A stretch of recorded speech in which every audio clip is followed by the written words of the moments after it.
let's talk about Tim Pool. Tim Pool got this done, okay?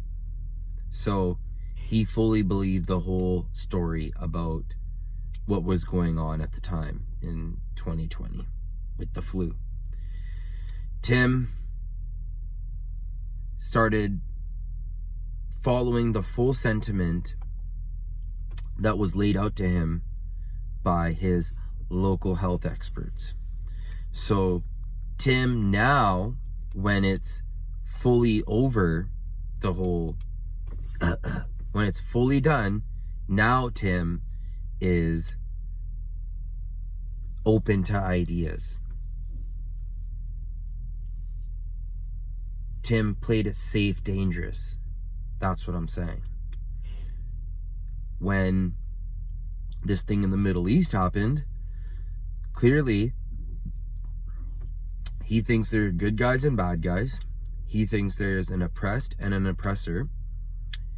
And when you watch someone every day, like 4 times a week, their stream, you can pick up on the micro moves of someone.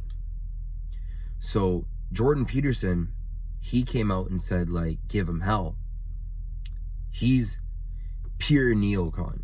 He's pure smart when it's time to be smart, intellectual when it's time to be intellectual, but he's also down for full-blown war. And the reason why war is so bad is because women and children are affected and drawn into that, and the elderly. So people that call for war, that's weird. Tim also is definitely not on the side of the Palestinians. Tim always says in his news, in the streams in the last few days, that he doesn't understand why people are protesting at universities. It's weird that Tim doesn't understand that people, well documented, will say some of these people in this country live in an open air prison and some live like a normal country. How can, and this is a meme and this is a tweet that's going around, how can a people be their own people if someone else is able to shut their fuel, water, and electricity off? But Tim is simping for the establishment and the going narrative. He's also into this whole 40 babies story. But again, you look at Twitter, it's like, what about in Ukraine when they said that that there was the Snake Island and there was the ghost of Kiev and all this stuff. And now Tim will come around and say, like, oh, you know what, like, Ukraine lost the war. It's official. Ukraine lost the war. But you can tell that for the brown-skinned people, you can tell he hates them. It's clear as day that he doesn't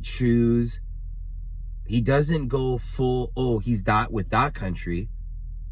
He doesn't Joe Rogan around so much in the middle. He is very smart and strategic in that he's chosen the side that's best for business for him. When he says about, oh, he doesn't understand students protesting, Tim Pool is a big piece of shit, because he knows which side is the oppressed and which side is the oppressor. Tim knows that. Tim knows who is a military superpower, Tim knows which one isn't. Tim is a smart guy, and he knows that they're telling people, 1 million people, to leave an area, but they effectively can't go anywhere. Go look at Jon Stewart. Go look at all these people admit it openly, open secrets. But for Tim Pool to take such a different stance, you can tell that he's right on their nuts. And that's why, regardless of what you want to say, when that black guy, Ye, went into Tim Pool's thing, he got a vibe of how smug of a cocksucker Tim Pool really is. That's what happened there. And now I totally get it that Tim might understand things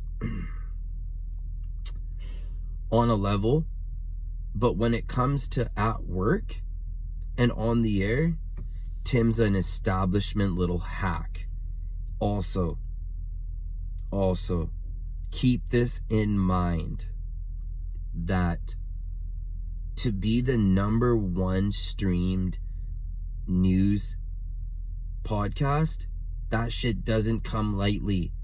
That shit, they don't let that happen. They don't let someone have influence like that who isn't bought and sold into the program. Tim has great what appears to be A and B version of every situation, but he's a wolf in sheep's clothing. He's just like Junior Ben Shapiro. Go check. If you watch the streams like I do, you'll know what I'm talking about. Tim Pool is a raging neocon, and he has some good points, but he is a scumbag. Hope he changes and realizes that he's just a useful idiot, and that he should have more compassion. Thank you, and please leave a like and subscribe.